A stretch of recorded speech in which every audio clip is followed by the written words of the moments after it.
김성태 자유한국당 원내대표의 단식이 일주일을 맞고 있습니다. 그가 왜 갑자기 곡기를 끊었는지 궁금하신 분들이 적지 않을 것 같은데요. 오늘은 그 이유와 배경을 알아보겠습니다. 지난주 목요일, 그러니까 일주일 전에 우리가 오전에 더정치 녹화를 했습니다. 그날 오후에 김성태 원내대표가 갑자기 단식 농성에 돌입을 했어요. 정유경 기자, 그날 상황을 좀 정리를 해주시죠. 네, 결과적으로 이제 제가 그때 그나마 합리적인 선택을 할 수 있는 원내대표가 김성태 원내대표라고 했는데 네. 결과적으로 이제 오보를 낸 셈이 되긴 했는데 그 당시 김성태 원내대표가 오전 중만 해도 상당히 좋은 기류가 흐르고 있었습니다. 기존의 일정을 취소하고 우원식 원내대표와 함께 만남을 가졌던 것으로 알려져 있는데요. 그게 이제 국회 정상화를 위한 이제 협상이었던 거죠. 네. 네. 그래서 당 보좌진들도 이제 좀 천막을 탈출할 수 있지 않겠느냐. 그 당시 당내 천막 출구가 없다는 약간 피로감이 쌓인 상태였고 또 그 홍준표 대표의 막말, 연이은 막말 등으로 계속 언론 보도가 되면서 피로감이 많이 쌓여있지 않았습니까? 네. 지도부 내에서는 열심히 막았지만 광역단체장 후보들이 많이 반발을 했었고요. 굉장히 곤란한 상황에서, 진퇴양난 상황에서 원내대표가 협상으로 이 문제를 풀어갈 것이다. 이런 기대감이 많이 차 있는 상황이었었는데요. 네. 그런데 갑자기 단식 소식이 결정되면서 당에서도 굉장히 좀 놀랐었습니다. 네, 다 놀랐죠. 네. 네. 근데 이미 결정은 오전 중에 내려져 있었다고 해요. 우원식 원내대표를 만나고 난 뒤에 단식을 결심을 했고 그 시기를 가지고 안에서 좀 논의를 했던 모양입니다.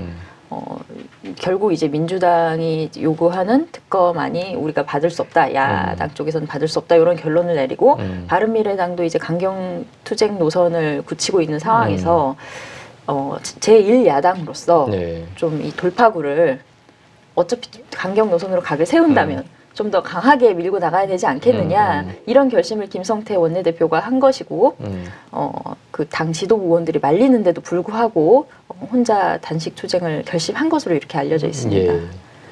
그 아까도 얘기를 했지만 우리가 지난번에 홍준표 대표의 어떤 독단적인 폭주를 막을 사람은 김성태 원내대표밖에 없다. 지금의 자유한국당의 문제를 해결할 사람은 그렇게 얘기를 했는데 오히려 김성태 원내대표가 그 누구도 예상하지 못했던 단식을 시작하면서 분위기를 더 에스컬레이팅을 시킨 것 같아요. 잠깐 이제 얘기를 했지만 단식을 들어가게 된 결정적인 계기가 있나요? 뭐라고 봐야 되죠? 일단 단식 8일째죠? 네. 예, 그 날짜가 굉장히 중요합니다. 일단 8일째라고 정확히 해주는 게 좋을 것 같고요. 이게 아마 이제 이렇다고 그래요. 드루킹 사건이 터지면서 지방선거에서 해볼만 하다. 이 정도면 부산 경남도 우리가 이길 수 있겠다 이런 얘기들을 했었습니다. 그런데 4월 27일 남북정상회담하고 분위기가 또 완전히 바뀌면서 이거 부산, 울산, 경남도 다 날아가게 생겼다. 그러니까 드루킹 사건에도 불구하고 당 안팎의 여론조사에서 이제 김경수 의원이 이기는 걸로 이렇게 나오고 이러다가 이제 대구, 경북 빼놓고는 완전히 다 패배한다 이런 위기감이 있었는데 이때 또 홍준표 대표가 좀 사고를 쳤죠. 다음 대통령 김정은이가 될지도 모른다 그러고 세상이 미쳐간다고 그러고 이렇게 하면서 이제 이른바 보수 성향 언론들한테서도 이제 폭격을 당하는 이런 처지에서 이제 김성태 원내대표로서는 이제 뭔가 국면을 좀 반전시켜야 된다라는 절박감 같은 게 있었을 겁니다. 그러니까 내재적으로 자유한국당 김성태 원내대표 처지에서 한번 생각을 해보면 그런 대로 좀 합리적인 이유가 있었다 이렇게 볼 수 있는 건데요. 글쎄요. 근데 객관적으로 보기에는 저는 정치인들 단식 굉장히 많이 취재도 했고 봤는데 네. 원내대표가 단식하는 건 거의 처음 본 것 같아요. 원내대표는 국회에서 대화하고 협상하고 타협하는 사람입니다. 네. 국회를 열어놔야 되는 거고 국민들한테 국회에서 이제 법안과 예산과 이런 것들을 잘 통과시킬 수 있도록 이렇게 하는 사람인데 원내대표의 단식 이건 좀 약간 형용모순이에요. 당 대표나 이런 사람들은 그럴 수가 있습니다만 지금 그 국회 본청 앞에 지금 장막을 쳐놓고 거기서 단식을 하고 있는데 이게 국회 경내라고 하지만 사실상 장외투쟁입니다. 원내대표가 장외투쟁을 한다. 이게 사실 좀 말이 안 되는. 그래서 이제 객관적으로 이제 명분이 많이 떨어지죠. 좀 보수 성향 언론에서도 이 단식 자체에 대해서는 별로 긍정적으로 보도를 하지 않고 있는 지금 그런 상황인 것 같습니다. 국회 중앙계단에 이제 장막을 쳐놓고 지금 단식을 하고 있는데 바른미래당과의 어떤 선명성 경쟁 뭐 이런 그런 요인도 있나요? 네, 어느 정도는 작용을 했다고 보는데요. 네. 그러니까 당 지도부라고 말하기는 좀 그렇네요. 사실 당 대표를 이제 설득해서 이 방향을 남북 정상회담에 대한 안티에서 좀 더 다른 방향으로 이렇게 끌고 가야 된다는 게 합리적인 보수 쪽의 생각이지 않습니까? 네. 그런데 지금 김성태 원내대표는 그쪽으로 갔는데 지금 실패한 상황이거든요. 홍준표 대표의 생각을 돌려놓긴 좀 어려운 상황에서 어차피 그러면 지금 이 상황에서는 집권 여당과 각을 세워야 하는 상황이라면 바른미래당이 좀 더 좀 이슈 선두에 나서는 것보다는 우리들이 더 하는 것이 선거에서도 더 유리하다고 봤던 것 같아요. 예. 그런 얘기가 있습니다. 그 당직자들이란지 이런 분들이 시기를 가지고 논의를 할 때 연휴 직전에 단식을 시작을 했잖아요. 네. 그래서 주말도 되고 어린이날 연휴까지 끼어 있어서 단식을 하더라도 이제 언론의 관심이 조금은 뭐랄까 떨어질 거다. 네, 그럴 가능성이 높고 그럼 이제 좀 체력이 많이 지치게 되지 않습니까? 협상에 미치는 영향도 좀 떨어지게 되고 그래서 좀 우려를 많이 했다고 해요. 하더라도 연휴가 끝나고 나서 하는 게 어떻겠느냐 이렇게 말을 했는데 또 일각에서는 하려면 아예 지금 바로 시작을 해야 된다. 왜냐하면 김동철 원내대표가 우리도 이제 뭐 농성 투쟁을 하자 이런 얘기를 하고 있는 상황에서 우리가 뒤에 해봤자 뭐 장외를 나가든 뭘 하든 뒤에 해봤자 이거는 따라가는 것밖에 안 되죠. 그 2등밖에 되지 않는다. 실제로 바른미래당도 지금 철야 농성을 했다가 지금 하루 만에 접지 않았습니까? 네. 그때 그 이후로 당내 분위기가 언론이 한 줄도 쉬지 않더라. 물론 좀 과장이 섞인 얘기긴 하지만 그렇게 말을 했어요. 그러니까 결국 후발주자의 경우에는 이제 좀 도드라지기 어렵다. 이왕 하려면 좀 빨리 하자. 네, 그렇게 그 결론이 힘을 얻은 것 같아요. 사실 단식을 하지 말자는 의견이 더 많았다고는 하더라고요. 근데 원내대표의 고집이 꽤 셌다고 하고요. 네. 바른미래당을 의식한 측면보다는 오히려 홍준표 대표를 좀 의식한 측면도 있는 것 같습니다. 네, 네, 맞습니다. 지금 야당의 모든 정치 뉴스를 홍준표 대표가 그동안 독점을 했고요. 김성태 원내대표는 좀 약간 소외되는 현상이 있었는데 이번에 이제 단식을 하고 또 거기다 이제 폭행 사건까지 터지는 바람에 이제 이 야권의 중심 인물로 떠오른 그런 측면이 있죠. 본인이 이제 당을 위해서 뭔가 좀 희생하는 원내대표가 오죽하면 단식까지 하겠느냐, 국민들한테 이제 이런 메시지도 주면서 이 당이 홍준표만의 당은 아니구나, 김성태라는 사람이 있구나, 이런 정치적인 뭐 각인 효과 같은 것. 또 좀 아마 계산을 하지 않았을까 이렇게 관측이 됩니다. 진짜 선배 말씀에 완전 공감을 하는 게 그래서 지금 당내 분위기가 굉장히 어떻게 보면 좋아졌다고 하면 좀 그런 하여튼 결집이 확실히 됐습니다. 지금 결속이 됐어요. 당직자 말이 지금 천막을 보라는 거예요. 그전엔 천막에 한 2번째 순번 도니까 사람들이 나오기도 귀찮아하고 예. 어떻게 하면 좀 안 나갈 수 있을까 지방 일정도 많은데 근데 지금 천막을 봐라. 지금 친홍이든 친박이었던 사람이건 뭐 상관없이 지금 다 나와 있지 않느냐. 이게 지금 김성태 효과라고 이렇게 얘기를 하더라고요. 그러니까 당내 결속력을 지금 높였고요. 지금 자연스럽게 당내 슬로건도 지금 나라를 통째로 넘기시겠습니까 해서 경제를 통째로 넘기시겠습니까 해서 2차 슬로건이라고 그런 핑계를 대긴 했는데 분위기도 좀 전환이 됐죠.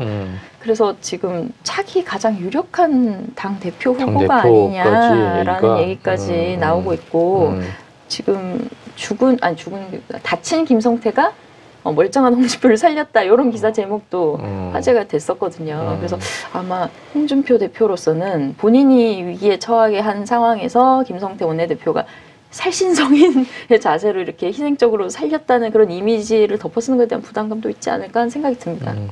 근데 뉴스 메이커가 되는 건 좋은데 홍준표 대표랑 좀 다른 방향으로 가서 뉴스를 생산했으면 좋겠는데 어쨌든 지금 이제 단식 8일째를 맞이하고 있습니다. 단식 뭐 아까 뭐 얘기를 나눴지만 그런 측면에서는 당내적으로는 이제 효과가 있는 거네요. 당 내부적으로는 그렇다고 봐야 그렇습니다. 어쨌든 뭐 언론의 관심이 홍준표에서 김성태로 옮겨갔죠. 네. 그것만 해도 이제 자유한국당 전체로 보면 좀 성공적인 측면이 있고요. 또 김성태 원내대표 개인적으로도 정치적으로 좀 어느 정도 정치적인 목적을 달성하고 있는 거는 사실인데요. 그런데 정치를 당내 계산만 갖고 해서야 되겠습니까? 네. 이 국민들이 이번 단식을 어떻게 보고 있는가 굉장히 좀 중요하다고 봅니다. 정치인의 단식은 스스로 목숨을 걸고 하는 정치 투쟁인데 83년에 그 죽음의 단식을 했던 김영삼 전 대통령이 2003년에 최병렬 당대표가 단식을 한 일이 있습니다. 그 당시 노무현 정부의 측근비리 특검을 요구하면서 한 열흘 정도 단식한 걸로 알고 있는데요. 그때 이제 YS가 최병렬 대표한테 와가지고 단식하면 확실히 죽는다. 굶으면 죽는다. 아이고, 예, 단식을 이제 말리면서 내가 해봐서 안다. 나 죽을 뻔했다. 당신 단식하지 마라. 이제 이런 굉장히 유명한 어록을 남긴 일이 있습니다. 아무튼 저는 김성태 원내대표의 이 단식, 특히 원내대표가 단식을 한다 이런 거 다 이제 받아들일 수 없는데 아무튼 음식을 안 먹고 이렇게 뭔가 목숨을 걸고 투쟁하는 것 이거 자체는 그렇게 가볍게 볼 수 있는 일은 아닌 것 같습니다. 네. 지금 김성태 원내대표 몸 상태가 아주 좀 안 좋다고 그러죠? 현장에서 바로 들어온 소식인데요. 네. 지금 앰뷸런스가 가고 있다고 합니다. 심장 이상이 있는 비상 상황이 발생해서 지금 김성태 원내대표를 병원으로 후송을 해서 정밀검진을 받아야 되지 않느냐. 그래서 지금 앰뷸런스가 가고 있다고 하는데요. 의무실장이 지금 진찰 중이라고 하고요. 지금 뭐 가장 중요한 현안은 야당이 요구하고 있는 게 드루킹 특검. 상당히 큰 범위에서의 어떤 댓글 조작 뭐 이런 부분을 이제 조사 특검으로 수사를 하자는 건데 바른미래당과 지금 자유한국당이 목소리를 함께 내고 있고요. 근데 바른미래당도 아까 이제 잠깐 얘기를 했지만 차량 농성을 돌입했지만 하루 만에 딱 끝낸 거죠. 네. 알차게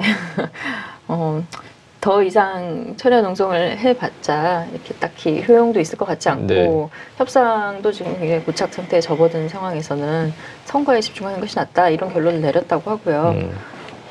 또 바른미래당도 지금 특검을 요구는 하고 있지만 또 자유한국당은 조금 또 이해관계가 다른 게 일단 바른미래당 안에서는 특검을 촉구함으로써 인해서 경찰 수사가 어느 정도 탄력을 받는 면이 있다.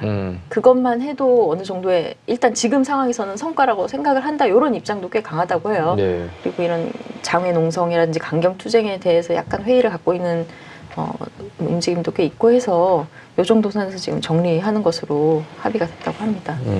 그러니까 이제 당 지지도가 올라가지 않는다는 측면에서는 자유한국당하고 비슷한데요. 자유한국당보다도 더 상황이 안 좋습니다. 자유한국당은 좀 심하게 얘기하면 홍준표 대표 막말이라도 있고 원내대표 단식이라도 하고 있지만 바른미래당은 지금 무슨 존재감 자체가 없고요. 그래서 바른미래당 당직자들 얘기를 들어보면 아주 뭐 미치겠다고 합니다. 무슨 할 수 있는 방법이 없고 이제 그러다 보니까 뭐 철야 농성을 한다고 했다가 다시 또 뭐 현장에 가서 서명을 받는다고 했다가 좀 약간 이렇게 우왕좌왕하고 있는 건데요. 사실은 지금 그 언더독이라고 그러죠. 이런 그 정당에서는 중앙 정치에서 싸울 게 아니고 지방 정치에서 일꾼론 같은 걸로 승부를 좀 봐야 되는 측면이 있습니다. 좀 괜찮은 지역에서 신망이 있는 분들을 공천해서 좀 바닥을 좀 판다고 할까요? 그런데 이제 바른미래당 또 지도부에서는 역시 중앙 정치를 하던 분들이 돼가지고 문재인 정부하고 싸워야 된다. 이제 이런 기류가 강하죠. 그래서 그 두 가지 사이를 좀 오락가락하면서 당 지지도는 올라가지 않고 있는 그런 굉장히 좀 답답한 상황이라고 합니다. 네. 지금 국회가 4월부터 소집이 돼 있고 지금 5월까지 넘어왔어요. 근데 본회의는 한 번도 열리지 않고 이런 식으로 이제 국회가 계속 파행을 겪고 있는 건데 오는 14일엔 그 지방선거에 출마하는 국회의원들 의원직 사퇴서를 수리해야 하는 시한이기도 하고요. 뭐 드루킹 특검, 뭐 김성태 원내대표 단식 이런 것이랑 맞물려 가지고 상당히 국회 정상화까지는 험로가 예상되고 있습니다. 어떻게 정상화 가능할까요? 지금 어떻게 보세요? 일단 11일 금요일이죠. 더불어민주당 원내대표 선거가 있습니다. 내일입니다.